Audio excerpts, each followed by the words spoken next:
What's good, everybody? Johnny V is back from Nashville. Sincere apologies for missing the Breaking Bet college baseball slate over the weekend. Travel, sharing a hotel room that didn't have great light and not great internet connection was very tough. But I'm back here this week. It's a rare occurrence that I usually do podcasts on Mondays. And I know a lot of people look forward to the college baseball breakdowns. But we're talking MLB. We got to do it. The regular season opening day is around the corner. It starts on Thursday. I know a lot of us are excited.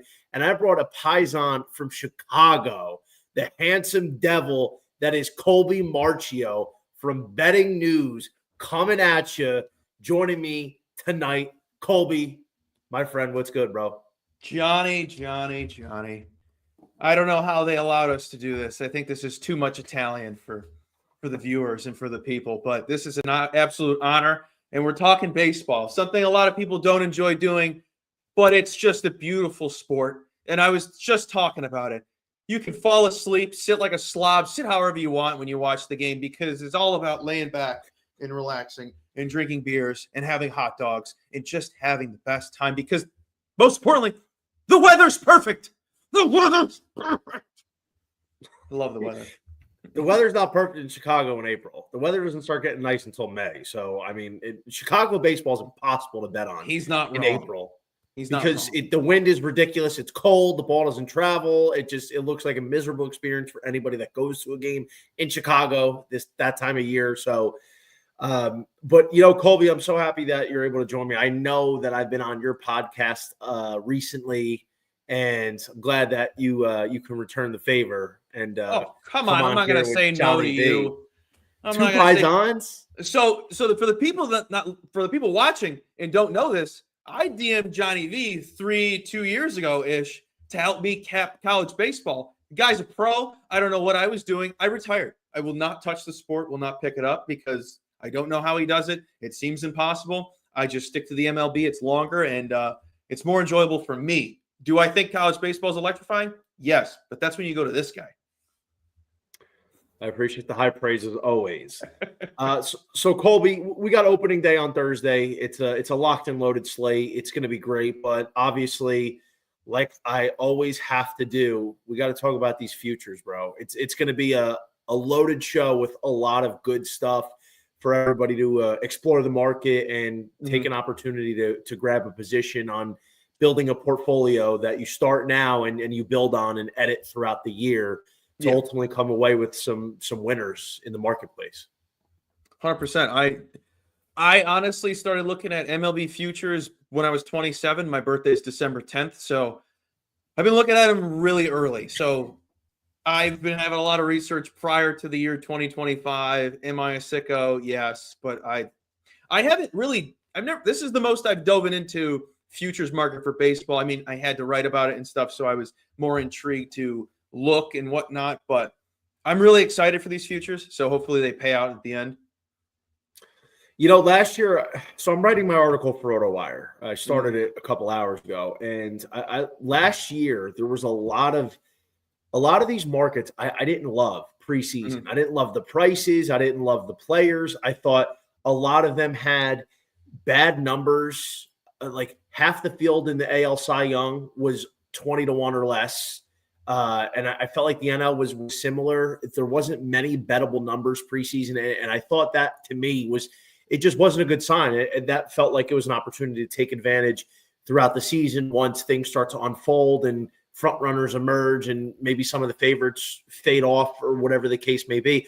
This year, I feel like the numbers on the board are a little bit better as it pertains to the candidates. Sure, you've got some short favorites coming around in different awards, but Skeens is one of them. But I feel like there's guys that are in the middle of the pack that have a legitimate case that just because some of these favorites are really good and are obviously going to have a shot, that doesn't mean they're definite preseason bets for me. And we're going to get into that as the show goes on. So let's get into our expectations before all else. For 2025, we saw a season that was a little bit odd in terms of injuries to key players that handicapped certain teams throughout the season.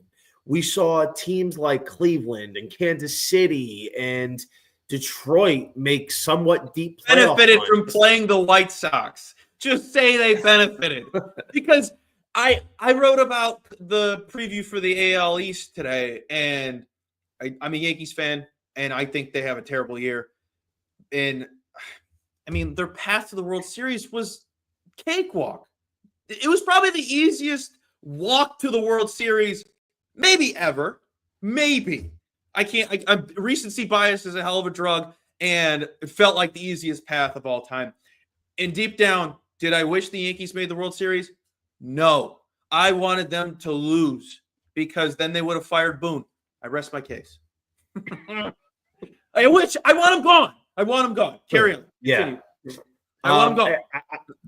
I think for this year, I'm looking for a little bit more.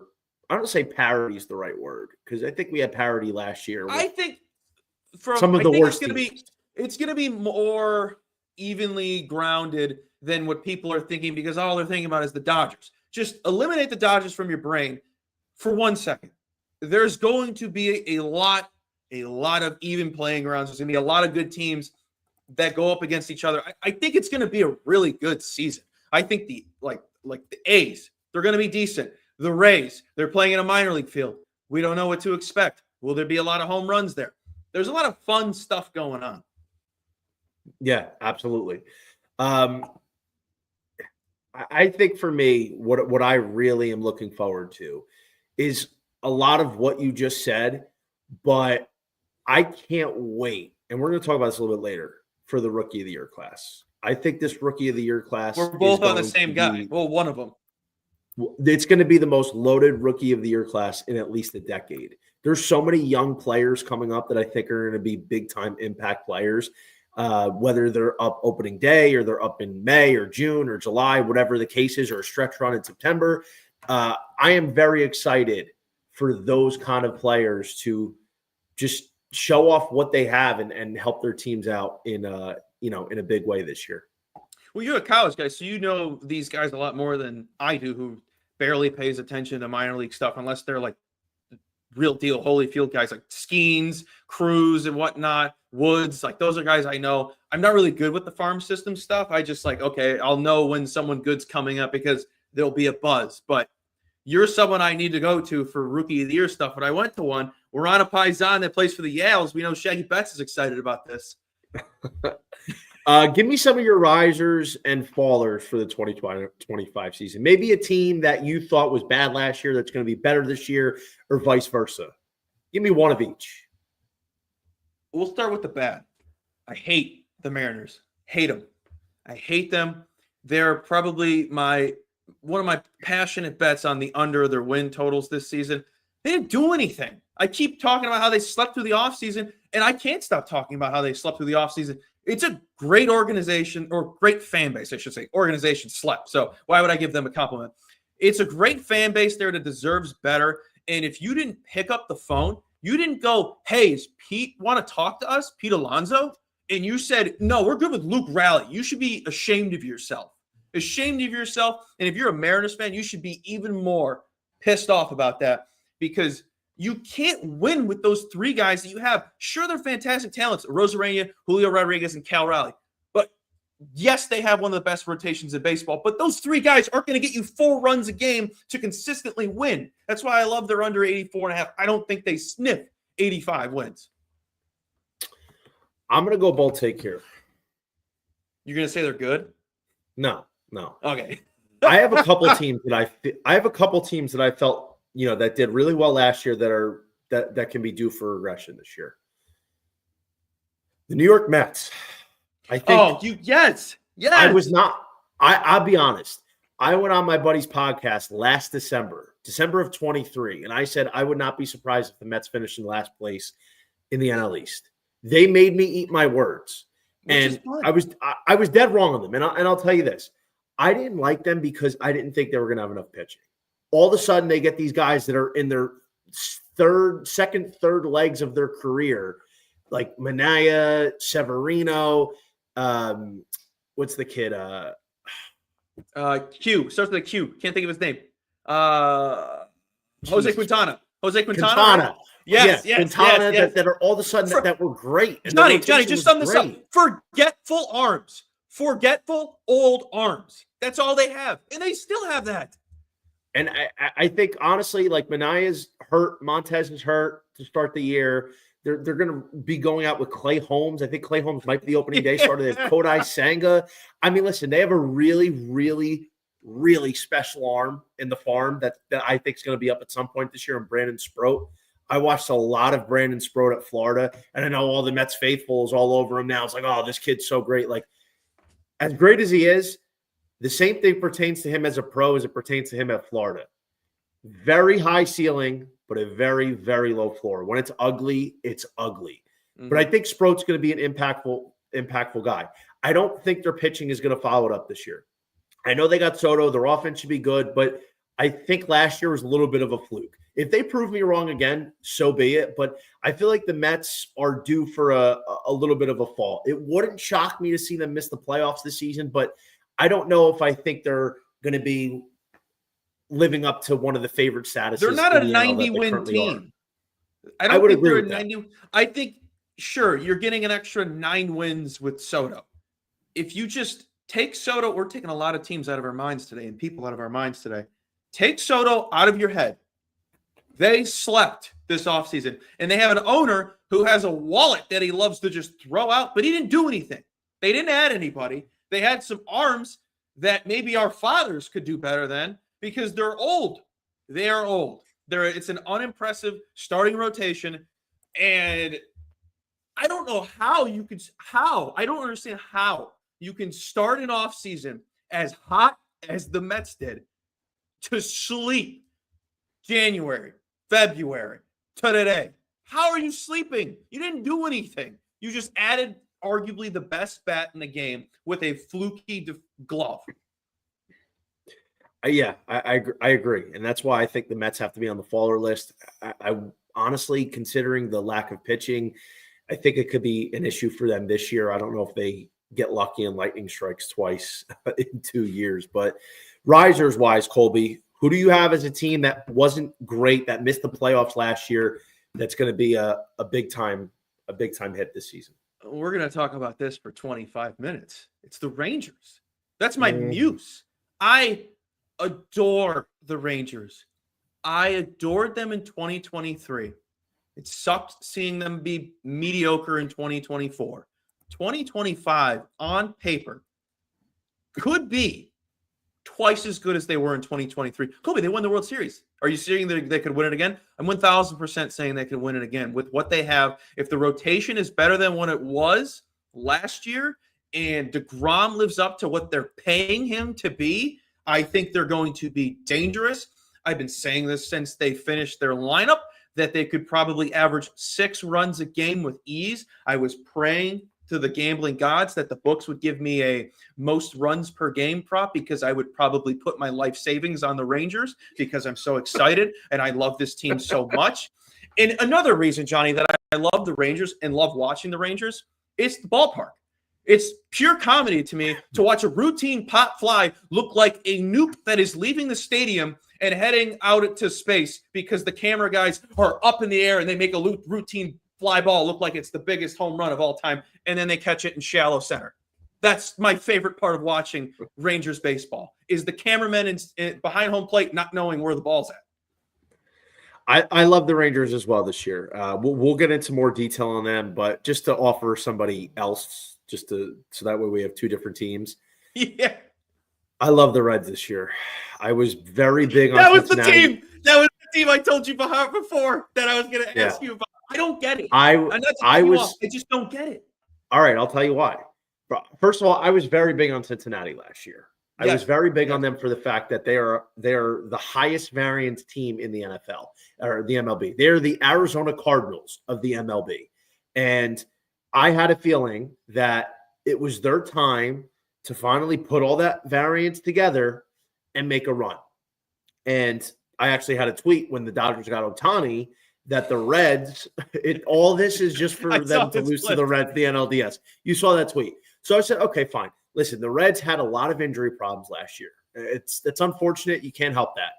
But all they did to me was get better from last year, this year, roster-wise. Everybody should be pretty much fully healthy, and I'm going back to the well. I would hate for me to be on the Reds a year early, and then when they finally get there, not take them. So for this year and probably next year, maybe the year after, I'm going to be on the Reds until it happens. It's like playing the lottery. I'm doing it until I hit that fucking number. And when you're the Cincinnati Reds, Colby, you have an absolute superstar of an athlete. You have a cornerstone in Eleanor Roosevelt de la Cruz, as I like to call him. The kid is nothing short of a unicorn. Yeah. And when you have Ellie, along with a guy like Matt McClain and Spencer Steer, Krishna Encarnacion Strand, MLB Marchio, I think, should be back, and a bunch of other young, talented players. And I know the injuries got them last year, but from what I've seen, they're mostly all pretty much healthy and ready to go. The offense should be able to score a ton this season. I think them scoring, I can say it's a given, but it's something that I firmly believe in. Mm-hmm. But on the pitching side, their pitching is loaded. They have, no joke, when they decide to call all their prospects up, or their two big prospects up, they're going to have legitimately 7 or 8 arms that they can pick from. They're led by Hunter Green. Hunter Green is a guy I've believed in from day one, and he was a Cy Young candidate of mine last year, maybe 2 years ago. He was on track to win the Cy Young last season. If he didn't get hurt, it was going to be a real case for him to win it. Mm-hmm. Nick Martinez, I think, was a nice addition for them when they got him. Mm-hmm. I think him being a Swiss Army knife, he can go out of the pen for middle relief, or he can go into the starting rotation. Nick Lodolo, ultra-talented lefty with big-time swing and miss stuff. He's not really hit his stride yet. He's a hit-or-miss guy with his outing. Exactly. That's the part of the variance. So if Lodolo's good, they get Brady Singer, who's solid for the back end of the rotation. They got him from Kansas City in the trade with India. I think that's pretty decent. Andrew Abbott, he's battling an injury, TBD on when he comes back. That's a little bit more of a question mark. But you have Rhett Lauder from Wake Forest, who I've watched in person. I saw him 2023 Super Regionals against Alabama. This kid is unbelievable. One of the highest floor pitching prospects in the game today. The kid is cool, calm, collected. He looks like a Mike Clevenger, dirty Sanchez mix. Just great stuff from him. Impeccable command. And I think at some point this season, he's going to be added to that rotation. Mm-hmm. But what do you even mention? The creme de la creme. Chase Burns. Chase Burns was the number 2 pick out of Wake Forest this past summer. In July of 23, I sent out a tweet when he announced the transfer from Tennessee to Wake that I believe once Wake polished him up and fine-tuned him, he's going to have the higher MLB ceiling than Paul Skeens. People don't even know about Chase Burns. This kid's fastball runs up to 102. He has the most demonic slider you'll ever see. I personally believe Chase Burns' slider is the second best slider in all of baseball behind Dylan Cease. I truly think he has a higher MLB ceiling career-wise than Paul Skeens does. So when you have the kind of variance that they have, and we didn't even mention some of their other prospects that can possibly come up. When you have the kind of variance and the kind of talent and skill that Cincinnati has in a division that is certainly uncertain, why can't they win the division and be a tough matchup for anybody in the National League? And that includes the Dodgers. Honestly, like when they figure out who's going where, rotation-wise, what their lineup's going to look like, I think this team is going to be very, very good. And I understand why people don't buy them, Colby, because they have a low floor. When it doesn't come together, that's where you're going to see the ugliness. And some of it has to do with injuries. But I'm betting on the fact that they will have a high floor. And there is an 80-1 out there for them to win the World Series this year. And I think it's ridiculous, to be honest, for a team that has that much potential upside, as much as anybody in the MLB. It's tough to ignore. So I was asked on Steffi Small's show a couple hours ago who the Washington Commanders of baseball were, and I said it was the Reds. So because I figured you'd persuade me. I told her I didn't know why. I said I don't get it. You mentioned me on the show? I think I did. I believe so. I don't recall. I'm drawing a blank, but I said I've seen people that are smarter than me discuss that they're good. But I hated the people that were just like, well, they have Francona. That doesn't mean anything to me. That doesn't mean anything. The talent still needs to prove itself. It's there. I agree with what you said with the price and the possibility and the ceiling. I guess I'm not a Hunter Green guy. I guess I'm not the biggest Hunter Green guy, and the other pitchers don't do it for me. I'm not saying I disagree with you. I'm just saying that's what I feel for it. I want them to be good. I've wanted every bad team that I've grown up watching be good. I want the Jaguars to be good, the Browns to be good. I want Seattle to be good. I want the Reds to be good. I kind of hate that the Padres are good now because I find them annoying, but they're good now, so it's kind of cool. But I get it. I get everything you said. I respect it. I want to be wrong. This is my New York Mets. This is my New York Mets. I want the Reds to be that good that I'm wrong. Maybe it's time for them to be good. Maybe. Hopefully. I mean, Cincinnati's been snoozing for 30 years. I know. Maybe Tito Francona. Even with Griffey. Coaching matters, though. Coaching does matter. No, I agree. No. I agree. But I hated just hearing that it's like, well, they have Tito. Okay, well, what else? They have Elliott. What else? You did. Yes, you did. No, you did. I'm talking about other people. Other people we don't need to mention. All right, let's move on to the divisions. We're going to run through these divisions relatively quickly. AL East, Yankees or the field? The field. I hate Baltimore. It's Boston. I wrote about it today. I think Boston is your best bet here. I don't like Baltimore. They have no rotation. We're talking about so many teams that don't have a rotation and a team that slept. I thought I was going to bet Baltimore to have a good season in like November, and I was like, I'll wait. Maybe they'll add some people or not, because I got excited over Tyler O'Neill. I think Tyler O'Neill is a very underrated bat. I think he's fantastic. He is going to be a decent a replacement for Anthony Santander, but you lose him and Burns, you have nothing. That team is going to try to score every team to death and just try to make it by with their terrible pitching. So I don't expect them to have the best season. Will they win a lot of games and score a lot of runs? Yes. But do I see them being successful and dominant? No. I think with the requirements that Boston made, I think I wrote they had a perfect offseason for them. Getting Walker Buehler, getting Crochet. I know how to say it. Garrett Crochet and Bregman. I can't stand Bregman, but you have to give him his flowers. He's a gritty dude, and he's going to show up every single day. And that's a guy you want in the clubhouse. I think they're going to be a good team, which sucks as a Yankees fan, which absolutely sucks. Sorry. Yeah, I agree. Listen, I don't like the Yankees this year. You have no Cole. Luis Gil, who I don't think he's extraordinary. I think his stuff's good. He's going to be out for the first half of the season. So now you're really relying on Max Fried to be the big pickup that they were hoping for, the guy that was a legitimate NL Cy Young contender in Atlanta a few years ago. Analytical darling. I think Fried is still going to be really good. I think he's going to have a big year this year. But Rodon, you're baiting on him to terrible. Be terrible. You lose Soto. Now you pick up a bunch of like aging players who once were really good, but you can't rely on them. So the Yankees, there's just no way I'm taking them. No. I like Boston with you. Baltimore was a team I had winning the World Series last year, but the issue is, like you said, their front office. What did they do with the mound? Absolutely nothing. The one job that they absolutely had to do last year was retain Corbin Burns, which they didn't. And furthermore, they didn't go get anybody else to even come close to replacing. They just have mediocre arms. It's Eflin and Charlie Morton. Their offense can score, but their pitching can't. Their pitching is brutal. So I don't like Baltimore this year to win the AL East. I think Tampa Bay is going to be decent, but not AL East contending good. Toronto, I think there's too many flaws on that roster for them to really do it.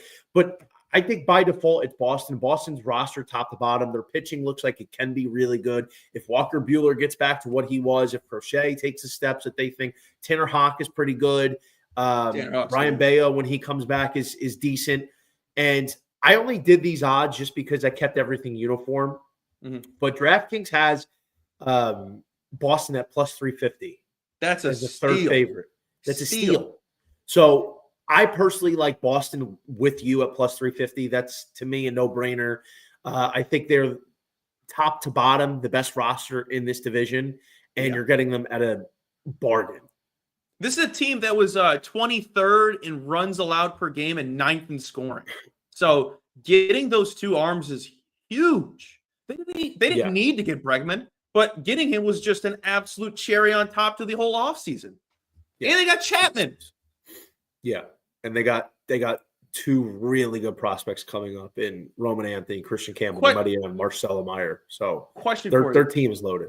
Yes. Do you think there's value in that, in the Blue Jays? I think the Blue Jays are going to be decent this year. I think they're going to be very competitive. I think Vladdy's good, but we don't. First of all, they said that they're going to hope that they re-sign Vlad. I don't know if they are or not. You never know. The rotation could be very good. Kevin Gausman's still a stud. Scherzer, if he's healthy and pitches even 22, 23 starts. Barrios is solid. Bassett is a 4. Bowden Francis is a 5. Bowden Francis is a lot of fucking talent, dude. That kid is very talented. Vladdy, they get Jimenez, Bichette, Springer. You pick up Santander. Like there's talent. Like Toronto winning 88, 89 games this year would not surprise me. I think they have a high ceiling. That's why I asked you that. I think the price is worth dabbling in. I mean, I bet Vladdy to win MVP because I was hoping that he would carry this team to making them buyers at the deadline. Do I think I'm an idiot for betting Vladdy MVP? Yes. But I also really like a guy that's chasing his bag and getting doubted and has the possibility of carrying a team to not selling himself at the deadline. I don't know if I don't think it's a bad bet. His home runs as well, not to get too far, 30.5. That is too low. I would probably think so. Maybe get back to a 40 ta-ta season. All right, AL Central. Let's try to speed through these. Quick explanation, AL Central. Who you got? This one's tough. I'll just go through each team. Glass, don't ever touch the Twins. They're glass. They will fall apart in a week and a half into the season. Detroit, pitching's good. I don't know if the offense is there. Cleveland, I've always liked Cleveland. I think they're probably a safe bet. They have a really good lineup. I think like Joe Kenzie Noel, David Fry, Jose Ramirez, they're pretty decent. And Stephen Kwan. I like the Guardians. Kansas City, I think they're only going to continue to get better. I don't hate them either. And then you have the best team of all time right there at big old whopping 21 million to 1. I like Kansas City. I thought the Royals being this big of an underdog in this division that is honestly, it's a very even division with the first 4 teams. Obviously, the White 100%. Sox are a punching bag. The White Sox won't be a punching bag for much longer, honestly, with the amount of prospects and talent they have.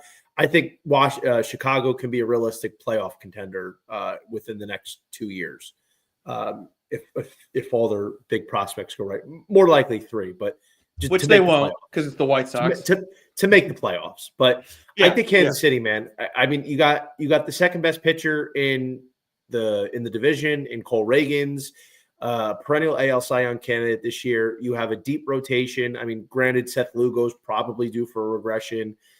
Him and his 25 pitches that he throws.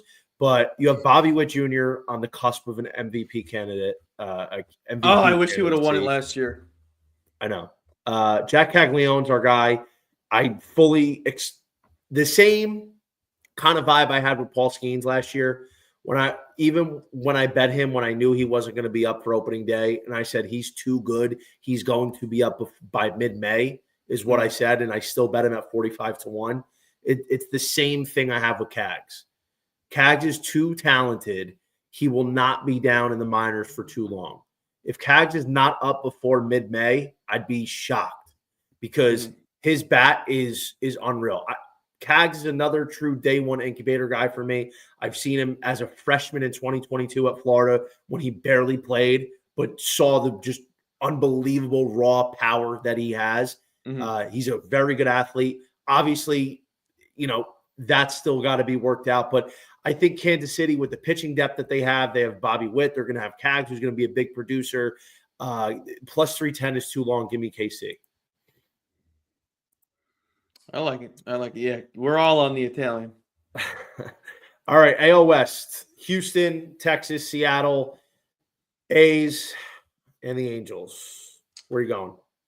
You can kick the two, Seattle and Los Angeles, to the curb. I do think there is some value with taking the A's. I think the A's have a decent season. I don't know how good. I think they have a good enough season to where we're talking like, hey, look who's gritty. The Oakland A's. They were gritty last season. They didn't win a lot of games, but they were still gritty. I think they went over their win total. I'm not 100%. It's got to be the Rangers, right? It's got to be.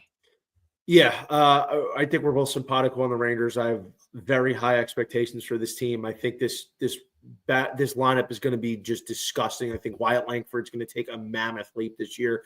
I think their pitching is going to be fine. If DeGrom stays healthy, which I know is a big if, obviously he's still maybe the best pitcher in baseball. Eovaldi solid. I think at some point both Rocker and Leiter will be up. It's obviously a question mark.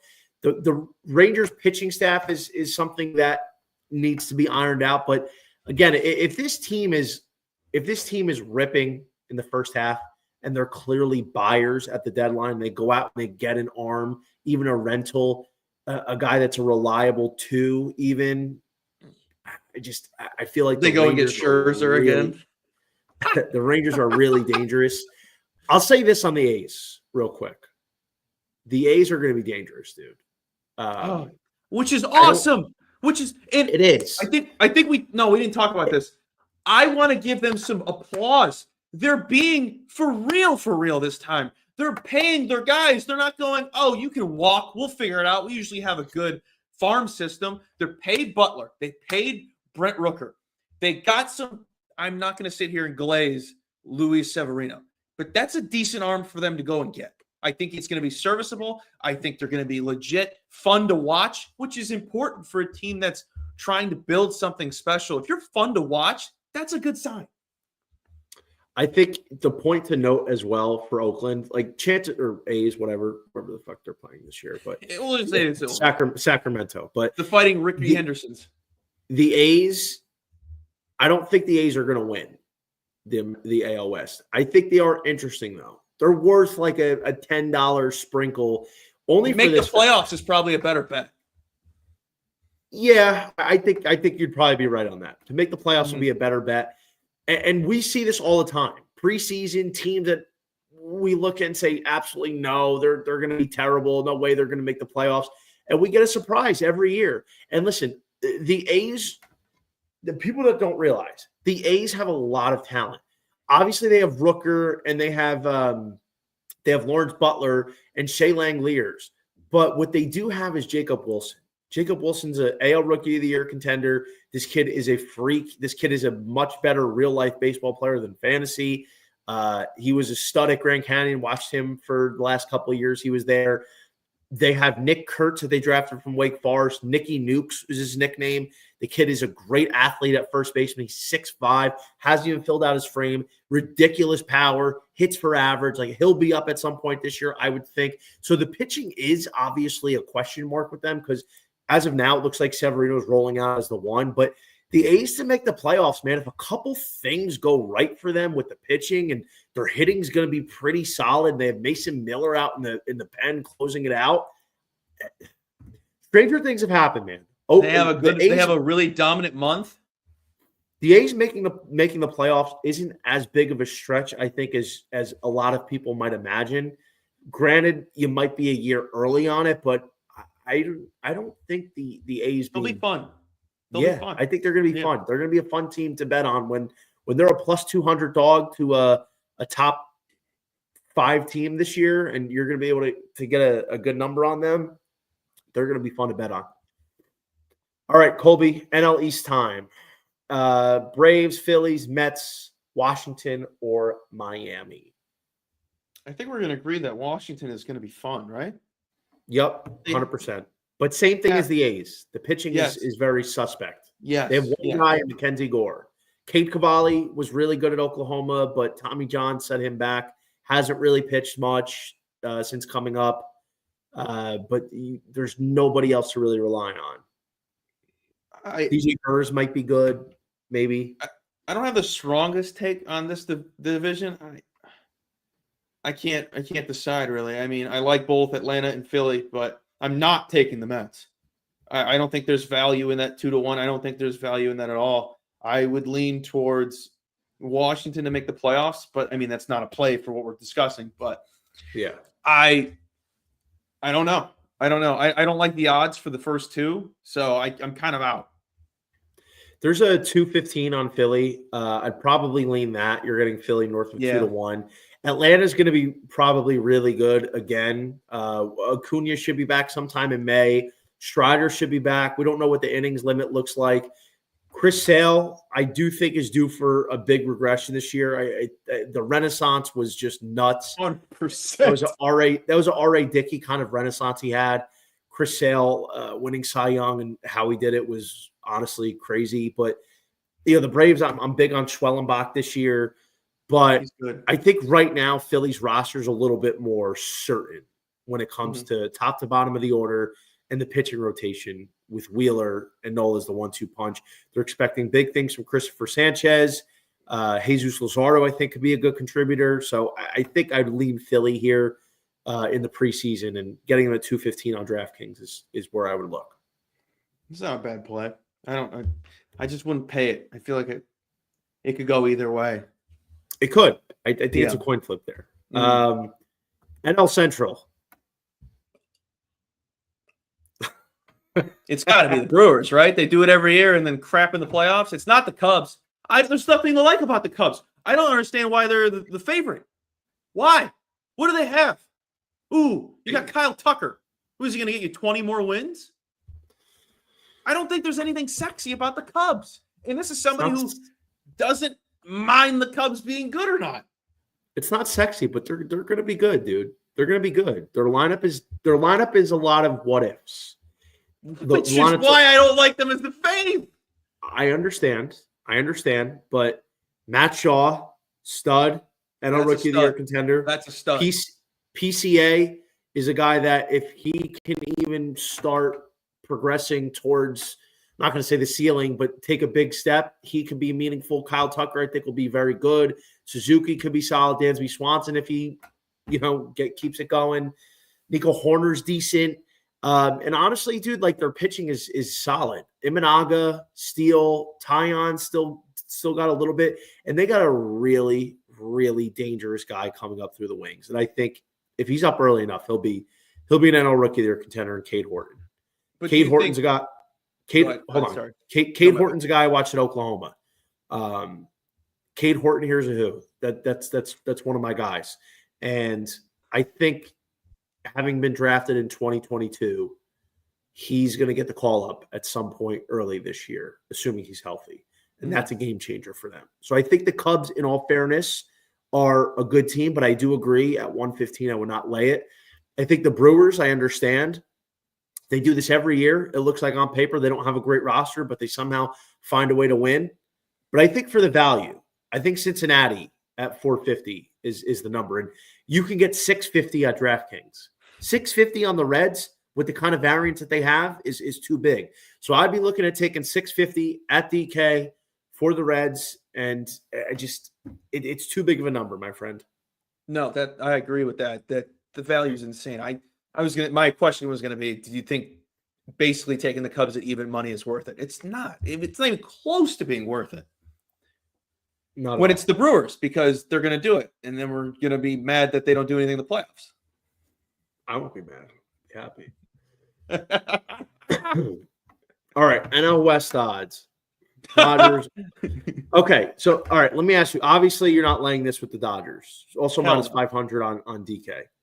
How do you attack this? Do you think that the Dodgers are such a big runaway that nobody else has a chance? Or are you betting maybe a San Diego or Arizona to make the playoffs?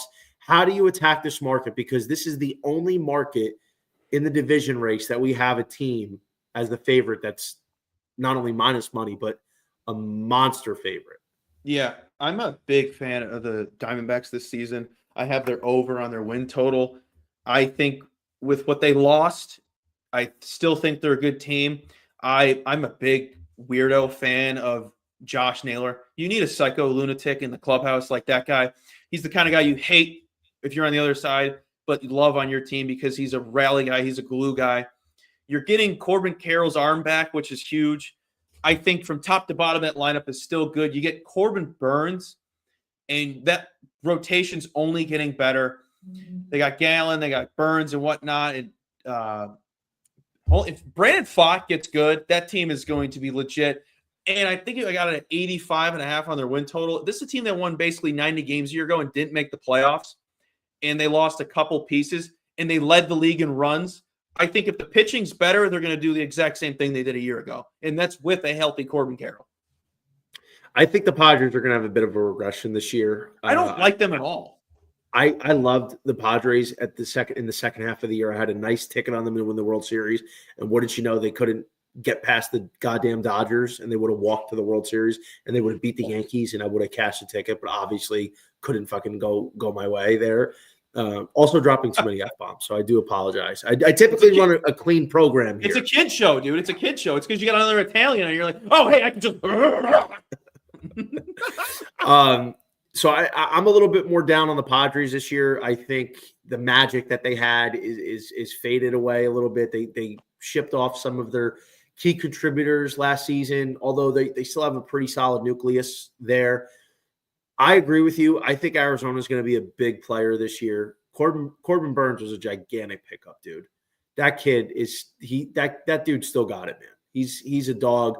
Zach Gallen, Eddie Rodriguez, Brendan Pfaadt. Pfaadt's a lot of talent. I think he's going to continue to take step forward. And right now he's slotted as your 5. Brendan Pfaadt is your 5. That's unreal. So what I'll say is this: in addition to the pitching that they have, their offense, I would expect, continues to get even better. Corbin Carroll had a down year last year and was still pretty solid. I think Carroll can have an MVP type of season this year. That's along with Ketel Marte. Presumably, Marte regresses from the MVP type of year he had. But you have Eugenio Suarez, Naylor, you mentioned. Gurriel's always one of those guys that comes up with a big hit.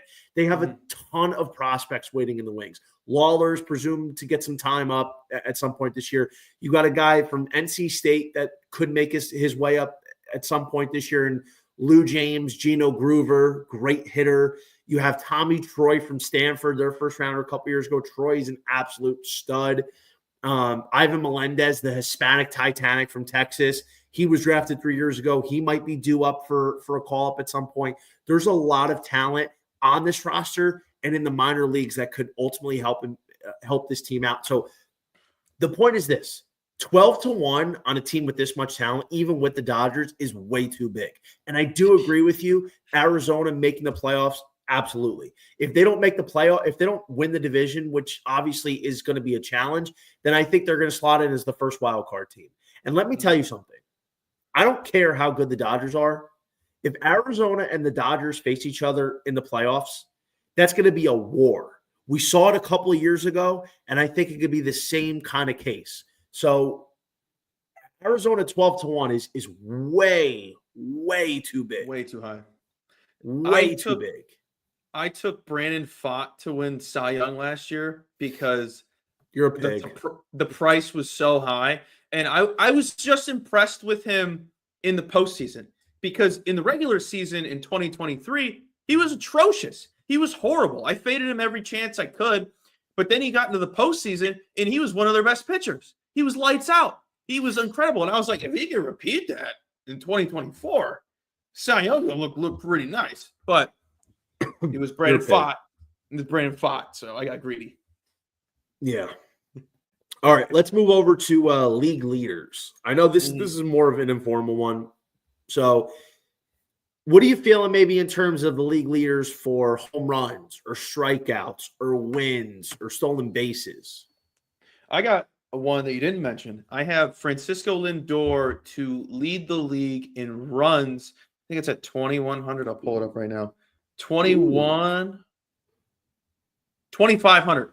plus 2,500. And what doesn't make any sense to me is, and one of the reasons why I bet that, Soto's like plus 800. Who's going to be bringing in Lindor? Soto.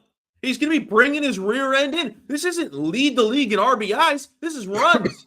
So and Lindor's going to get on base. They're going to have to throw to him. They're not going to walk him. I still think he's going to get on base regardless. And then I think anyone near Soto in that lineup is going to succeed tremendously this season. You saw it with the Yankees last year and how well Judge got to play. I think Lindor has a great season, and I think it's an absolute misprice for that variance of plus 2,500 compared to plus 800 for runs leader. So I haven't really looked that much into this market, and I haven't really checked out any other books. Mm-hmm.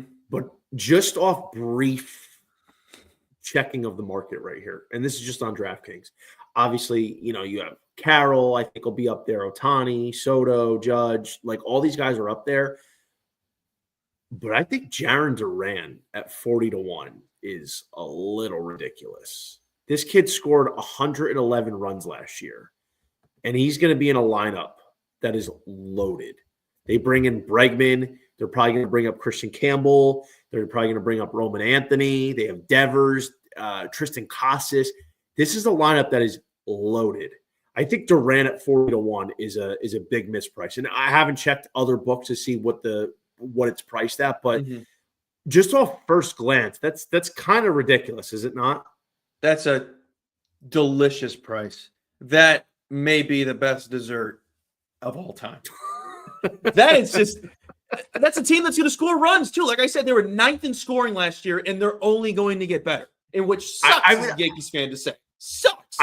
Scoring runs is hard. It's hard to pick something like scoring runs because you can't control necessarily when you get on and a guy gets you in. It's hard to do that. A lot of these big home run hitters that are going to hit 40 to 50 plus home runs are up there because you're batting yourself in. You're scoring your own run. Mm-hmm. But I think Duran, dude, like I think run scorers, obviously you got to look for a guy that's probably at the top of a lineup, a guy that's got really good speed that could score from first on a ball in the power alleys or a hit down the line. So I think Duran is somebody that I might be looking to target. I'm going to do a little bit more research on that, but I would definitely look into that. A different one is going to be the strikeout market. Colby, I know Crochet is drawing a lot of eyes and Skeens, obviously, and fair enough. Like that's a fair point. I don't think it's absurd to think that. No. Cole Reagan's 25-1 seems a little steep. He was top 5 in Ks last year. He was second in the American League. Cole Reagan's, aside from the fact that he's disgusting and he has some of the best swing and miss stuff in baseball's advanced metrics for all the nerds out there, ranks as elite. Mm-hmm.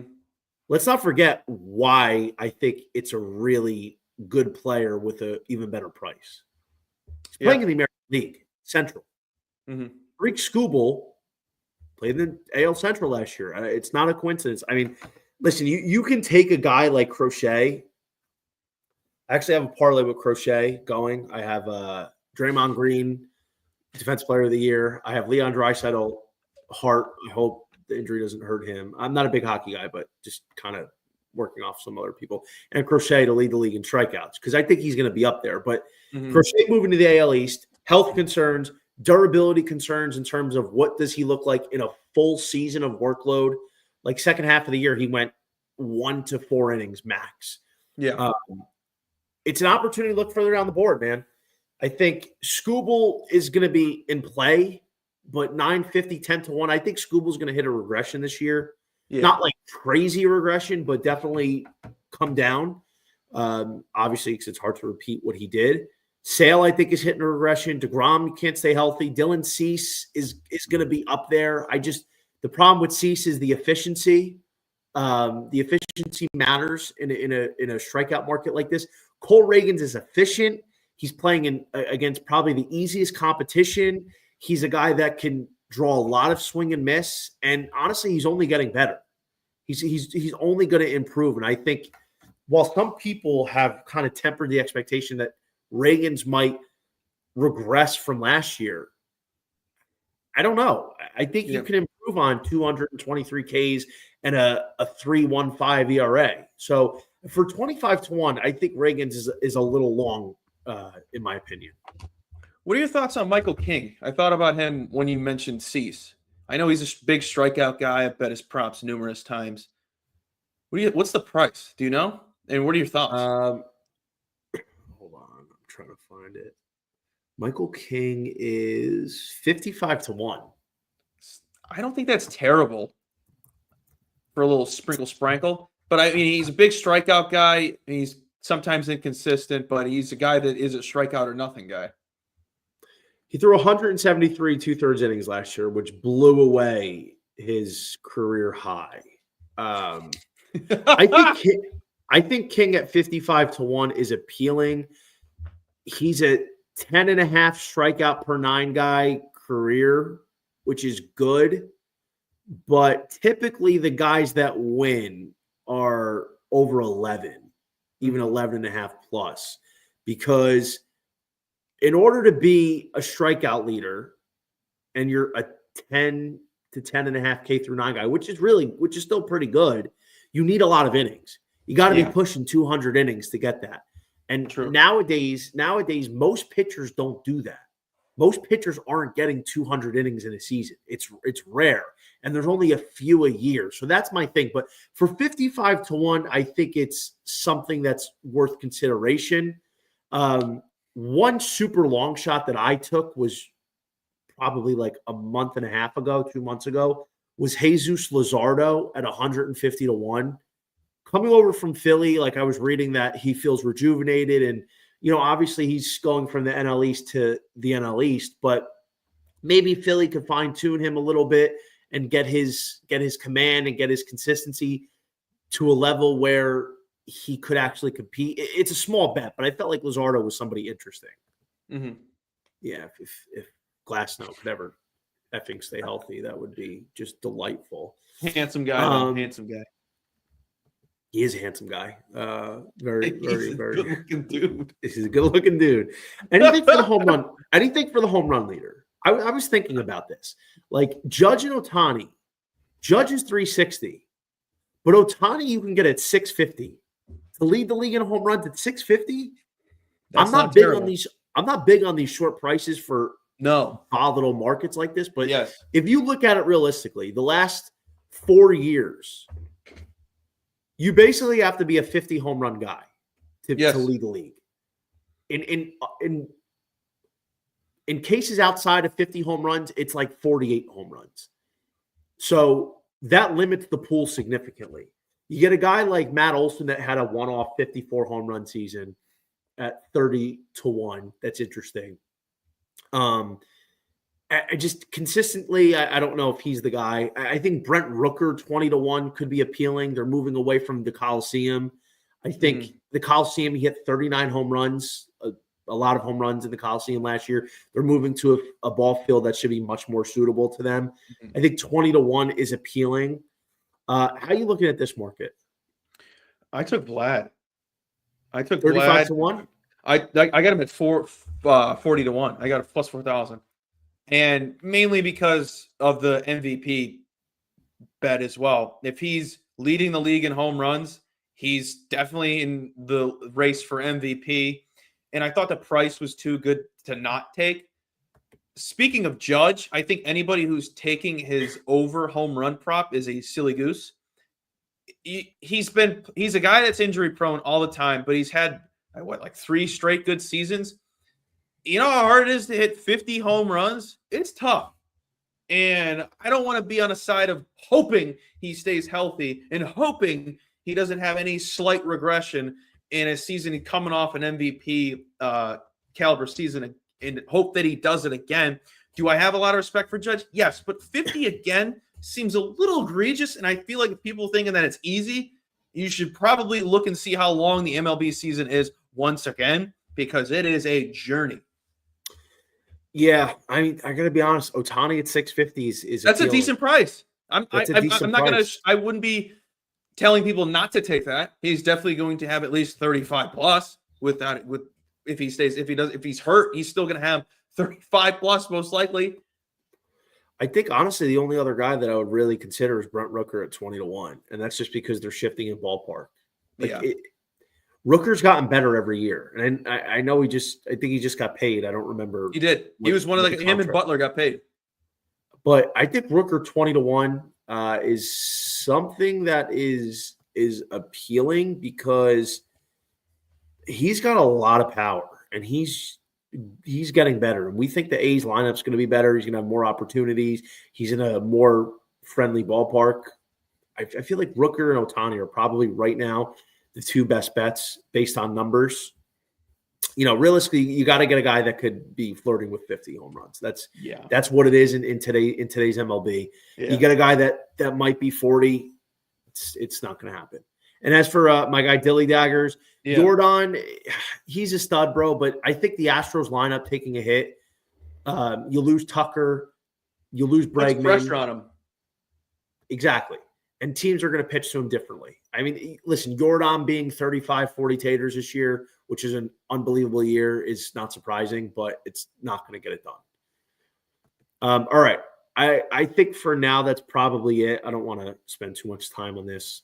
Let's get to some. He asked about Pete. Pete's not a bad one. I don't know. It'd be cool to see him have the success Judge did batting after Soto. So maybe just his season total.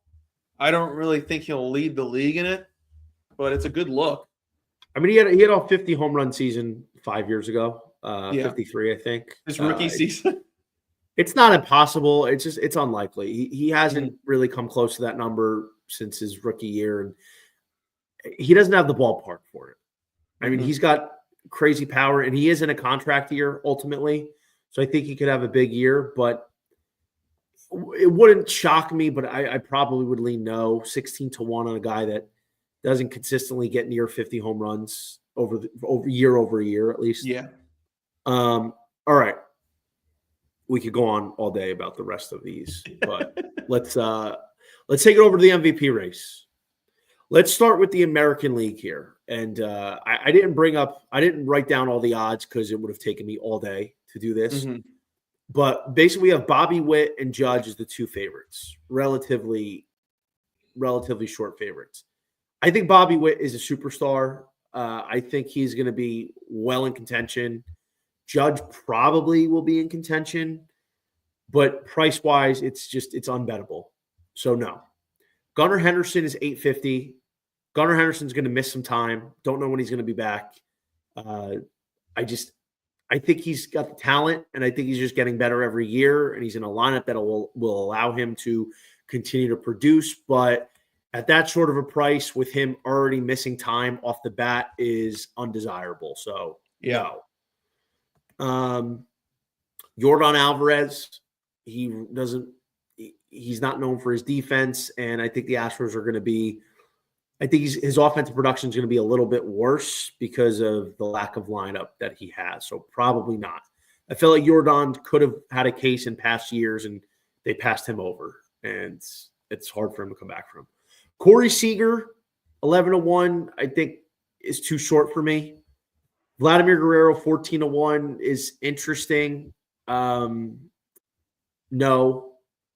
I don't. I want to see it a little bit first. He's in a contract here. I'm not saying he won't win because I think he's actually probably the most interesting out of the guys we mentioned. But I'm gonna go right to it. Wyatt Langford, 50-1. We knew this was coming. We knew this was coming. Okay. In all fairness, right? I actually took him in a parlay in like December with the Lions and something else, and he was 200-1, and they must have been asleep at the wheel because I couldn't believe it. Mm-hmm. So obviously they got bet down pretty quickly, but I ended up taking him at 125-1 on BetMGM straight. So I have that in pocket. Langford now settling in the 40-50-1 range, but answer me this: if you look at the board, name me a guy who has a better number with more upside than Wyatt Langford. I honestly hated the race. I really did. I hated the prices on most guys. As a guy that had Bobby Witt last year to win MVP, I had it a week before he got signed. And I'm like, oh my God, I'm actually on a really good bet here. And then obviously Judge has the monster year, but I can't go back to that price. Honestly, I'm with you on Wyatt with the pressure off his back because of how deep that lineup is. He can just be himself and play however he wants. He's not on like a terrible team where the pressure and the eyes are just strictly on him. I really do like your play there with Wyatt at MVP. And I really hope he has a baller year because I'm a Rangers fan as of right now. I'll die on this hill that I was the first person in the media to say Wyatt Langford's the next Mike Trout. I've watched Wyatt Langford his whole career at Florida. I knew he was special the moment I saw him. And, you know, he's another day one incubator for me. Wyatt Langford, I obviously thought last year he was a Rookie of the Year winner. But as we've seen, despite how great his spring was, the transition from playing in college in 23 to playing opening day with the Rangers in 24, it's a tough transition. It's very difficult. Like that's just what it is. You're playing at the highest possible level. He had some tendencies that he had to figure out. In June, he started figuring it out, like tweaked some of his hitting mechanics. Then he fell back into a slump. But September, man, the September thing sold me because you look at what he did in the month of September. He went nuts. It looked like he finally ironed out some of the flaws in his hitting mechanics. They were finally letting him steal bases. He was looking good in the field overall. And this kid is just scratching the surface. I think what happened was this is just based off like my gut feel of what I've heard on the internet. Nobody knew who Wyatt Langford was until middle of June in 2023. Nobody knew who he was. Nobody heard of him unless you followed college. Now, okay, 90% of people didn't know who he was until I would argue the card diehards knew who he was. The baseball card collector people. I guess maybe, but until the draft, people still were like, okay, like yeah, he's really good. Like he had a great College World Series. Mm-hmm. It didn't take until him lighting it up in the minors after he got drafted where people were like, oh, okay, wait, this kid's really good. Oh, you know, now we're gonna copy Johnny V. Oh yeah, he looks like Mike Trout. And then he was ripping in spring training. It's like, oh my God, this kid's great. This kid's gonna be on the roster. This kid is a Rookie of the Year. And then all this buildup, and then he struggled out of the gate because God forbid a kid goes from college to MLB in 1 year and just lights it up like that and doesn't struggle. Then everybody, after he started struggling, were like, oh, this kid's not that good. Why are we hyping him up? Why are we hyping him up?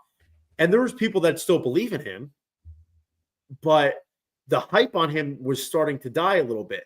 And now after the collective season he had last year, people look at it as a box score watcher and we're like, he wasn't that impressive. I don't think he's that good. So they're forgetting about him.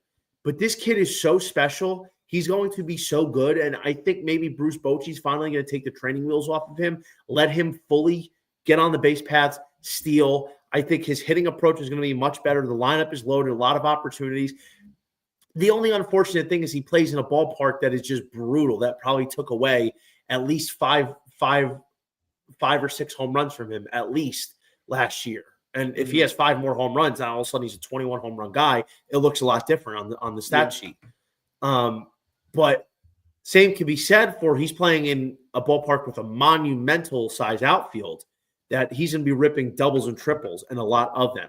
So I think Langford, especially at this price, as a really, really interesting candidate. He's going to be a superstar. I have no doubts about that. So 50-1 on Langford. I apologize. That was a long rant. No, that's your boy. You can have your moment all you want. That's a team that is going to be a lot of fun. And if he's part of the reason why they're electrifying and good, I hope, because he does have a lot of talent. He's awesome. You said everything. We don't have to touch on it anymore. Otherwise, the favorites in the field, I'd probably rather take a wait and see approach. maybe see what the first month looks like. And I was going to say, you probably want to bet Bobby in. live during the season if you do like him. Like if Bobby Witt struggled out of the gate and he fell to like 8-1 or something, then I would take Bobby Witt. Yeah, 100%. Otherwise, if you're looking for a long shot, I don't really see it off the bat. I mean, Brent Rooker was somebody at 80-1 that stood out, but the one issue with Rooker is he's primarily a DH, or at least was last year.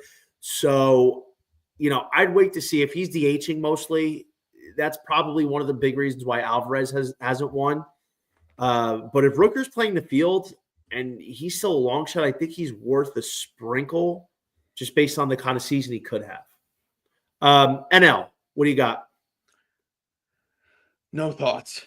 Zero, zilch, none. Obviously, we're not taking Shohei. We're not. Unless we have the most confidence on the world of all time, whatever you want to say. Because who else do we really like? I really didn't really look at the NL, to be honest. I'll tell you. I mean, obviously, as soon as Ohtani breathes, he gets more glazed than donut. But my thing is this. I'm not taking Ohtani 145. I know he's won and he's always a favorite. As if he stays healthy, he's going to win. But just in principle, taking 145 preseason is no.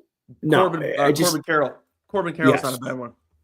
Yeah, so I mentioned it before, the Diamondbacks, Corbin Carroll 40-1. There's 2 40-1s out there right now. I think that's probably the best bang for your buck in the market. Corbin Carroll's a realistic 30-50 guy this year. He can score 120-plus runs. He can have 35-plus doubles, 10 to 15-plus triples. Like, he's going to check every box. He's going to play great defense. So I think Corbin Carroll 40-1 is way too long. He's got a lot of juice, and I think a big bounce back here. So 40-1 is definitely the best, in my opinion. Corbin Carroll's actually going on my RotoWire article as one of my MVP favorites that I wrote about already. So just give you an early taste. Forgot about him. I think the other guy I'd probably take a shot on, because it's the best number available, is Ellie at 20-1. I understand why Ellie is most likely not going to win.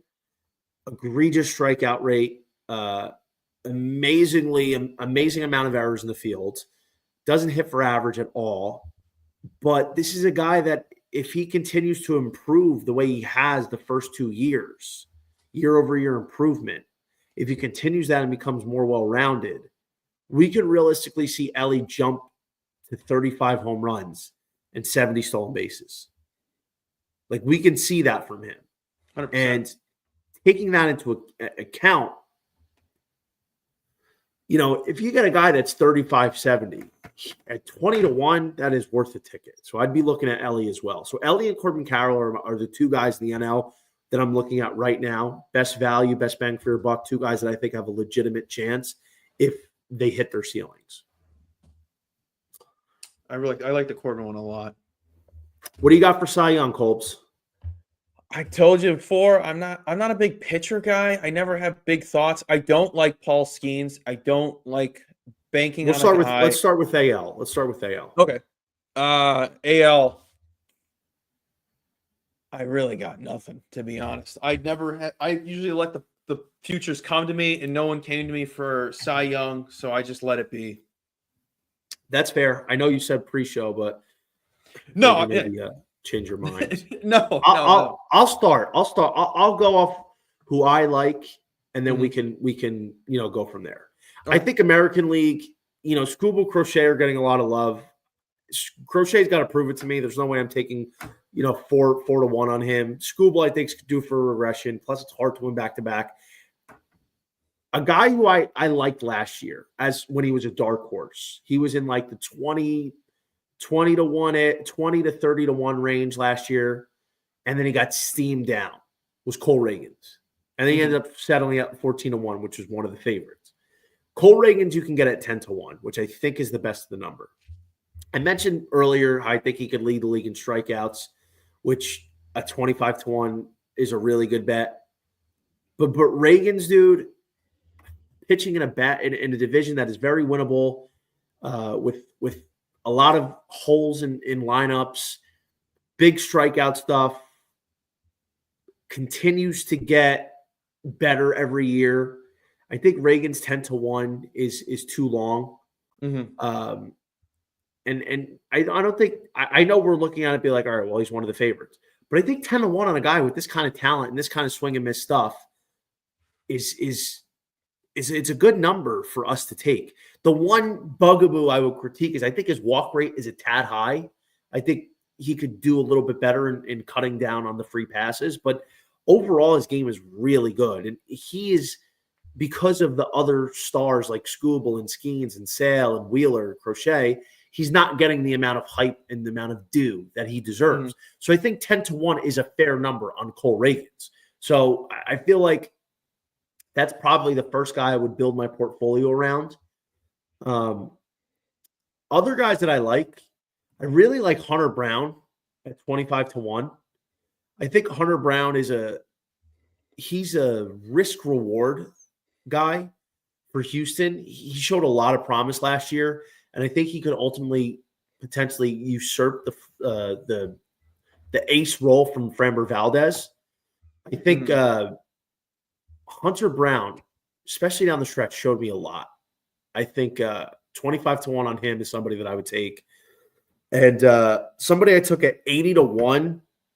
Again, like I took some of these guys in December and early January when the playoffs were still going on and numbers were still crooked because of football being on and bookmakers not being on top of it. I took Joe Ryan at 80-1. And I think there's there's definitely 40-1s on him, but there's 45s for sure. So I think Joe Ryan's a guy that I might take a nibble on if I was somebody else. I already have a ticket on him. I think Ryan, him having a bounce back year is something that I probably would project. Again, same kind of thing with Reagans in the sense that he pitches in the AL Central. He's going to face a lot of vulnerable lineups throughout the year. Last year was something of a down year in terms of the strikeouts. Only had 147 and 135 innings compared to 197 and 161 innings. But if you notice, his ERA came down big time. The 3.6 ERA isn't going to get it done. But, you know, if Joe Ryan can get that ERA from 3.6 to around 3.1, and he can put his strikeouts up into the 220s, which is still a big if, I think for the price, it's worth a shot. And that's why I took 80-1 on it. I mean, that's a hell of a price. Yeah. I mean, there's other contenders, but I think for the money. I know Max Fried is probably drawing a lot of interest for people at 25-1. I want to wait and see with Fried. He doesn't do it for me. Yeah, I want to wait and see with Fried. Especially on a new team and a lot of pressure being in the Bronx. Yeah, exactly. NL Cy Young. Skeens is obviously the overwhelming favorite. The one thing that really upsets me about being on the Skeens train as a rookie and him doing so well is everybody saw how good he was and how special he's going to be. And while it came home for me in the rookie of the year, his rookie year was also the only time you're ever going to get a ridiculous number for him at Cy Young. And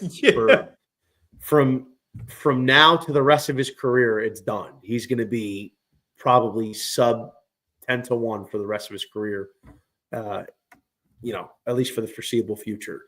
But I'm not betting Skeens 3-1. And here's why. I know he's added 2 new pitches. And I said this last year when he was dominating as rookie, and this is just my personal belief, because I watched him every start at LSU. I watched him a little bit at Air Force. I believe right now, after last year, he only scratched maybe 65% of his surface, of his ability, which when you consider how great he did and how much more he still has to go to get to 100%, it's a scary thought. It's awesome. But part of me also thinks he could, bear with me, regress a little bit. Not saying he won't have a magnificent year, but just the level of expectation the expectations, the level of efficiency that he had. There's film on him as a pro, and I know he's added 2 new pitches, and I think Colby got disconnected. But basically, I think with Skeens, when it comes down to is there's a possibility that he doesn't live up to the Cy Young hype this year. I'm not saying it won't happen, just that's something I feel, but 3-1 with some other real candidates is it's tough for me to sit back on that one. I think we got Corbin Burns back in the NL is interesting. I do agree. Schwellenbach. It's funny you say Schwellenbach because Schwellenbach's the guy that I like this year. 35-1 right now is the best of the number. There's been some steam on him. There was 40-1, 45-1. I think there was 50-1s, maybe even longer. I think Schwellenbach is very interesting. The steam on him has kind of caused a ripple effect to where Schwellenbach is 25-1 or less pretty much everywhere, Colby. I don't know. 35-1 being the best price. I've been writing this up. Mm-hmm. And I think with Schwellenbach, his stuff is really good, but his command is impeccable. This guy doesn't walk batters. And granted, he only came up in the second half of the season. So he doesn't have a full season workload. And he threw 123 innings, something like that. And generally, the thesis is to be eligible for the Cy Young Award, you have to be in about the 162 inning range, which 40 innings is a relatively sizable jump. But I think just the way Schwellenbach threw, his stuff is really good. He's got a deep arsenal. He's got 6 pitches. He's got a fastball that's sitting 96. He's got a really good slider, cutter, curve, split, sinker. I think that's probably the best bang for your buck on the board is Schwellenbach. I understand going from rookie year to winning the Cy Young the next year, like Skeens is trying to do, is difficult. But considering the field and the numbers, like I think that's probably one of the better long shots that I would take in the NL. Like Wheeler 750 at this stage of his career, I'm not taking that. Chris Sale, no. Blake Snell's interesting, but I just no. Corbin Burns, our boy Dilly Daggers said Corbin Burns. Yes, that's a guy I'm looking at. 15-1-ish. Corbin Burns, I think, is a good number. I think it's a good price. One thing I worry about Burns very slightly is I wonder if his fastball velocity is diminishing a little bit, where like he's not hitting those 99s as often, and maybe the velos come down a bit, but his stuff is still great, and he's still got really good command. So Burns is definitely fair. Cease let me down at 22 with the AL Cy Young. Just efficiency wise, it's hard for Skeens because he could have blow up outings so easily. Glasnow doesn't stay healthy. Strider coming off injury. We don't know what the innings limit looks like. Michael King 22-1. I know some people are high on, but that's something I'd rather see before I buy. Hunter Green injury risk. Hunter Green I've bitten on Cy Young several times. I think it's possible, but the injury risk is a problem for me. Christopher Sanchez has drawn a lot of interest as a sleeper this year. Maybe not. So I think a guy like Schwellenbach for me is probably the only bet that I would make in the NL Cy Young. I'd be worried if Cease gets dealt to the AL too if I'm taking him to win Cy Young. That's fair. I think that's a very he's going to be a Yankee sooner than later. That's a reasonable point. No, not the Yankees, but we need a Muzzy. So for me, it's Schwellenbach. I mean, you could look at some of these longer shots, like Brandon Pfaadt's 90-1, but this is the kind of thing that I would probably wait until the season starts and see what happens to dip back in. But Schwellenbach's a guy I would take position early. 100%. All right, let's go on to my favorite. That's your rookie of the year. My bread and butter. I'll let you start this one off. No, talking. I took your rookie of the year. I'm not going to take credit for that at all. I've yet to pitch it because it's not my play. It's yours. I tailed you and Jake Hassan and Crutch Bets. Shout out to all those guys. You sold me on the Italian Stallion, not Vinny Pasquantino on the Royals. And just based off everything that I'm hearing and the price that I got at, what did I get? Plus 6,000. I love it. I'm so excited for Caglione, and I hope he's up in May, and I hope he has an amazing season. But I struggle with the rookie of the year. I think it's because I'm not a college baseball fanatic like you and Crutch, so you guys know these guys better than I do, and then the farm system. But I will let you have the floor for this one because it's your bread and butter, and I love hearing you talk about these. Fair enough. First thing I'll say is this. I've been very vocal on all the podcasts that I've gone on. I believe in both classes, this is the deepest rookie of the year races that we're going to have in the last decade. Therefore, taking these big favorites, while they are very great and they're talented and they're going to have every opportunity to win this year, it's not worth it. Mm-hmm. So that being said, there's value down the board. Now, the issue is because I'm doing this podcast, although I did tweet a lot of this stuff out over the last 6 weeks, is that the numbers that I got are gone. So the first thing I'll start with is the American League. And I drew up well before the numbers came out, well before the markets were open, who I felt was going to be in contention for the American League Rookie of the Year. That said, let's go with Cam Smith to start. Cam Smith, I got it 150-1 on March 4th on Caesars. Now, Caesars, to their credit, were by far the most generous in terms of what they were offering. Not just numbers-wise, but they had the deepest list of candidates. And they have guys that have no shot. But I saw Cam Smith, and I'm like, this doesn't make sense. 150-1. Another guy I've watched both years at Florida State because he was a draft-eligible sophomore last year. The jump he made from 23 to 24 was huge. He was unreal last year for FSU. And I was a big FSU ticket holder from the preseason, so I watched FSU a lot. Now, Cam Smith, I felt 150-1 was ridiculous. Like, why is a guy this talented, especially got traded to the Astros, got a much cleaner chance to come up early? He's in an inside ballpark. He's in with the Crawford boxes. He's going to still have protection. He's a great hitter with good power, and he's still developing his frame. He's an athlete. He could play third base pretty well. He's got decent speed. And obviously it looks like they're playing the right field, but it was too big. So I took him at 150-1, and I took him again at 40-1. And the problem is you're not getting Cam Smith for, I don't think, anything better than like 20-1 right now. So if you miss the boat on Cam Smith, who I think is a legitimate threat, who has all but been guaranteed a spot from what's been going on, then I think you sit back and wait. If you didn't get Cam Smith at better than 30-1, if you didn't get him at least 30-1, I wouldn't even bother.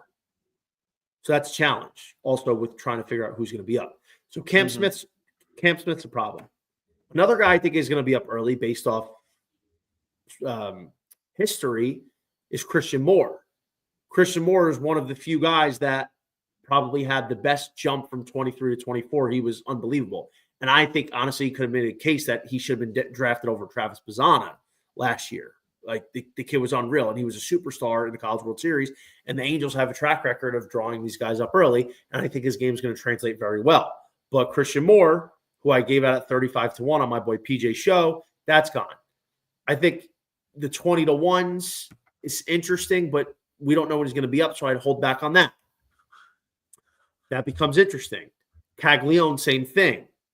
Caglione, you can get 45-1, 50-1, 60-1. Caglione is a guy I'd wait on because he's not going to be up right away. But if he's up in early mid-May, then I would definitely hammer him because even missing 60 games, he could still hit 20 home runs and have 60 RBIs because he's got that kind of potential. Mm-hmm. So therefore, what I would say, considering the numbers, is going to be a wait-and-see approach. Because all of these numbers right now, you either missed or are on guys that you don't know when they're going to be up. Jacob Wilson's a guy I think is a really good chance. There was a 16-1 on him. There still might be. I think Wilson, if you can get Wilson in 12-1 or bigger, I would take a piece on him. But I would avoid Dominguez. I wouldn't buy Campbell right away, Christian Campbell. I wouldn't buy Roman Anthony right away. I'd probably wait and see on Jackson Jobe. So the thesis is I'd probably wait and see on the American League. Yeah. Cam Smith's a big ticket of mine. Christian Moore is a ticket of mine. Caglione I have a small piece of, and I think Jacob Wilson is interesting. So unless you're going in that direction, I'd wait and see. But that's who I picked, Colby. The 125 to 1 or 150 to 1. Jesus. I would have bet more, but they limited me to $30. They didn't let me bet more. Well, let me know when that cashes so we can go to wherever. So the NL is a little bit of a more different story, I would say. Roki is one of the favorites. I'm not buying it. I'm not buying it. We had the same thing with Yamamoto last year. They might have an innings limit on him, so we don't know. Yeah. Dylan Cruz, another incubator guy, kid is arguably the best college baseball player of all time. Decorated, not true 5 tools, but I would say he's probably got 4 tools. I think power is probably his biggest deficiency. I think, in my opinion, his ceiling is 20 to 25 homers, which is good. But I don't think he's ever going to be a 30 home run guy outside of an outlier season. But he's going to steal you bases. He's going to rack up hits. He'll get on base. That's what he does. He's great in the field. He's going to be a Gold Glove caliber center fielder. And the fact that he played almost enough games last year to constitute a rookie year, but just missed the cut, is going to help him. Obviously, Cruz is going to be a perennial contender, but I can't take him at 3-1. I just can't. Matt Shaw, watched him at Maryland. Kid's going to be great, but I can't take him at 4-1. Cruz and Shaw, by the way, were 2 guys I had a feeling were going to be big favorites before odds dropped on them. And lo and behold. But otherwise, there's a bunch of Bubba Chandler. Now, I think Bubba Chandler is interesting, but I'm not rushing to take him because personally, as good as he is, I think assuming this kid's going to be up, Thomas Harrington for the Pirates, who's not in line for an opening day roster spot, but could be up relatively soon, could ultimately end up being a bigger bet. Thomas Harrington at Campbell was a star. He doesn't have exactly the kind of stuff Chandler has, but his pitch ability is off the charts. His command was always pristine. So I think that was a guy that I would probably prefer depending on when he comes up. So I'm not taking Chandler. Mm-hmm. Jordan Lawler, I'm not buying. I don't think I've seen enough there. Quinn Matthews for the Cardinals. He was 50-1 and he was dotting in the spring training. And his numbers come down dramatically. Now there's 20-1 to maybe 30-1 on him. I think if you get Quinn Matthews 30-1, it's worth a take. He's probably not going to be an opening day roster guy. But Quinn Matthews is a guy I would significantly look at because I have a feeling he's going to be up very soon. He was dotting it all through the minors. He's probably going to open the season in AAA. And with the uncertainties in St. Louis's rotation, there's a good chance he can be up relatively soon. And this kid, and I said this in real time, when the draft happened in 23, I could not believe Quinn Matthews was not a first-round pick. I personally had Quinn Matthews as a late first-rounder, early to mid-second at the latest for a draft pick, Colby. Mm-hmm. And he got taken in the 4th. And when he got taken in the 4th by St. Louis, I said that is going to be one of the biggest steals of this draft. This kid is a stud. He was a stud at Stanford. Great swing and miss stuff, even though he doesn't have crazy velo on his fastball. Deceptive lefty, big chase stuff, big slider, tall, lanky 6'5" frame. He threw a lot of innings at Stanford. He has a lot of experience, though, and it translates. So I think Quinn Matthews is interesting. Otherwise, the guy that I took, Chase Dollander, Dolly, the true day one incubator guy for me. Colorado Rockies, I took him at 150-1 as well. You can get 60-1 in him. I know a lot of you are going to look at, well, what are you talking about? He's on the Rockies. He's at Coors Field. He's had some bad spring training starts. Granted, when I tell you This kid was supposed to be the original Paul Skeens. Coming into the 2023 season, I, along with a lot of other people in the college baseball space, had Dolly as the number one pitcher in that draft class. I thought he might legitimately go number one to the Pirates. I really thought that he could. And he had a setback. His mechanics he had to tweak with a little bit. He had a down year. Command faltered. The pitching coach was making him throw way too many fastballs when he had an elite 4-pitch mix, and it didn't rely on it. Mm-hmm. So Skeens ended up taking his spot, but this was the original Skeens. So he is going to be a superstar. He is going to bring back the Colorado Rockies into the next generation. He's going to bring them into the next century with pitching. This kid is so talented, and he's just scratching the surface. When he gets called up, I think he's going to rip. And I think the Colorado thing obviously could hurt him. But ultimately, man, I feel like for the number, for the talent, he is the best pitcher in the minor leagues, in my opinion. I wouldn't take any other pitcher in the minors over him. The only guy that I would even consider is Chase Burns. Mm-hmm. So I think Dolly, he's not going to be on the opening day roster, but I think he's going to get called up very soon. They're going to be terrible. What? They're going to be terrible. They'll have to call him up. Yeah. So I think he's going to have a chance to get a pretty early call up. And you're getting a guy with this kind of talent at 50-1, 60-1. I think it's worth a chance.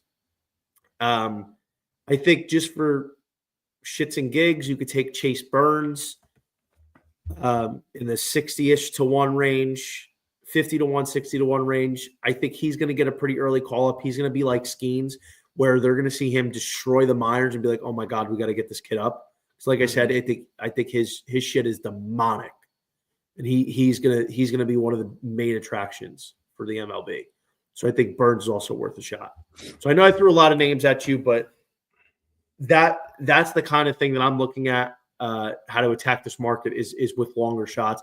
And if you don't feel like you have a guy that you like right now, don't rush and bet somebody. Wait and see how it goes, because the longer a guy's not called up and is like waiting in the wings, kind of like how Skeens was, the better opportunity you have to get a better number right before they get called up. True. I saw a lot of people take Jackson Holiday like in the middle of when they brought him back down because the odds just shot up through the roof. Yeah. Exactly. So, yeah, always stay patient with the futures of – it doesn't matter what kind of future. Especially rookies, because rookies are granted the privilege of being able to have a much smaller sample size. Mm-hmm. You can have a guy that comes up late and still win. Mm-hmm. All right. I've been talking a lot, so we got 3 more to go. The AL, NL, and the World Series. Start us off with what you like in the American League. Give me the team that you think is winning the American League.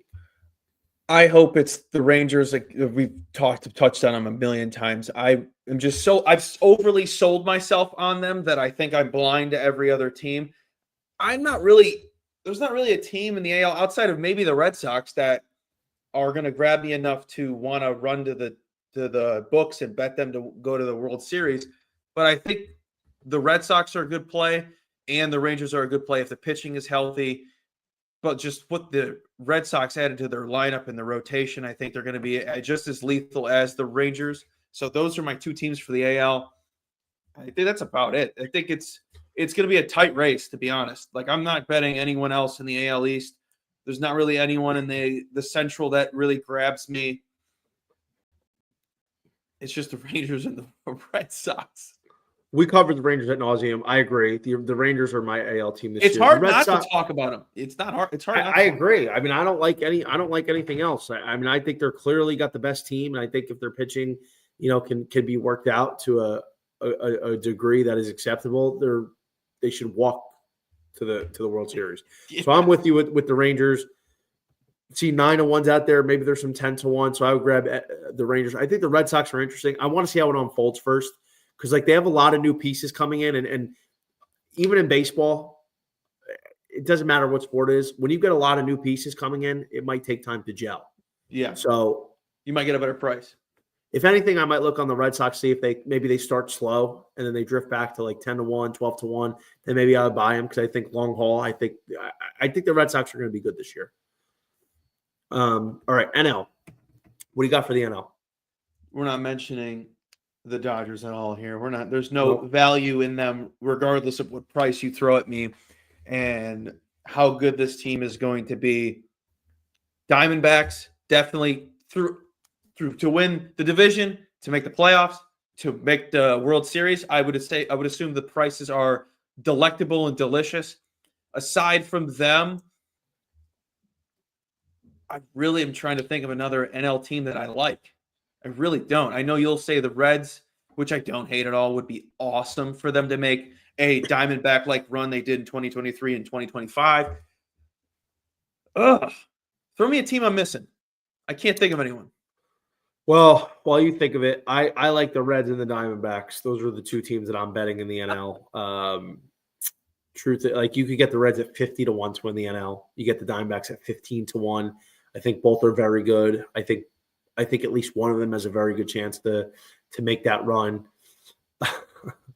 Do we dare even explore the Washington Nationals at 120-1? I think that's worth a group ride dollar bet. Like just $1. It's $1. I mean, that's what I threw on Brandon Pfaadt at like plus or 125-1 to win Cy Young. I threw $1 on him. It's good old dollar bet. I think it's worth it. I think the Nationals at 120-1 are worth it. $5 bet, a beer bet. Yeah. What do you got, World Series, counselor? Are we playing fun, or do we think, or do you want my exact matchup? Give me the winner. Give me the exact matchup. All right. We're living in a world where the Dodgers just happen to be injured all season long, and we enjoy the season because of the moment is not what we thought it was going to be. The matchup will be, come on, it's going to be the D-backs and the Rangers, just like 2023. It's going to be amazing. It's going to be amazing, Johnny. God damn it, dude. I was thinking the same thing. I got Rangers, D-backs, but I also would think about Rangers, Reds. I think the thing is the Diamondbacks have a much higher floor than the Reds, which is why ultimately I'm going with them. The Reds are definitely a team I would take a piece on to win the World Series. I think getting them at 80-1 for the kind of variance that they have is outrageous, and I think it's something that we need to be doing. So Reds are definitely a team I'm taking a piece on, but I have the Rangers over the Diamondbacks again. Yes, that's what I would have. I'm such a sucker for that team. I know. And if we decided to go that route, Rangers. That price has to be delicious. Delectable. That's 260-1 on FanDuel. I will be placing that after we end this. Are we going to do that? I will place that. That, and I'll throw the $1 on Washington. Will you? Oh, come on. It's $1. Yeah. Everyone in chat has to do it too. It's $1. Let's see. Dilly Daggers is 1,000% all over that. Is he? He better. Yeah, he put his son's allowance on. What? On the Nationals to make playoffs, or to represent the National League. I'm trying to see if I can find it real quick, what it is on this. Rangers to beat the Diamondbacks is 250-1. That's so hot. That's the hottest. Isn't it? That's the hottest thing you've ever seen. That's the sexiest thing we discussed today, and there was a lot of filth. I mean, a $500 bet would win $125K. Just saying. So if you got a free, who wants to get out of debt? If you got a free $500 bet from a sports book because you're a born loser, throw it on the Rangers versus the Rangers over the Diamondbacks in the World Series this year. And then everyone complained that baseball is boring because we're getting the same matchup we did 2 years ago, but the teams happen to be better. They do. But this was a wildly entertaining and informative podcast, from my opinion. Colby, you are an absolute gentleman. I appreciate you so much for taking the time today to talk with us for an hour 40. Tell everybody where they can find you. You know where to find me, C_MARCHIO2. Don't forget the underscore. Don't forget the 2. The Pickoff is my baseball show that I think I'm doing twice a week now throughout the baseball season. I think it's going to be Tuesdays and Thursdays. Check it out. There's going to be a show at 10 Central Thursday for opening day. My friend Michael Montgomery is going to join me. He is the founder and developer of batters-box.com. That is my favorite advanced analytic website to use on a day-to-day basis for betting baseball throughout the season. I run a space. It's called the Early Leans. I'm going to start that next Tuesday. I've done it last year. You can come up, pitch your plays, whatever you want. You can listen. You can ask questions, whatever. It's for everybody. It's not just for me. It's for you. It's for who else wants to join. Johnny, you're welcome anytime. All is welcome. All can talk, whatever. It's going to be an amazing baseball season. I can't wait. Absolutely. I am insanely excited for it. Before we log off, don't forget, you could still become a college baseball VIP member today. Get the season pass for $200. You could ignore the first 30 subscribers because I want to share with you. Use the sign-up code. Click on my Twitter profile, and you will lead it right to. And make sure you stay tuned because I will be talking about how you can get involved in my MLB action for the year. Everybody, appreciate you guys so much for taking the time tonight. Hopefully you picked up something and you fired away. I'll be back this week for college baseball diamond plays. Take it easy.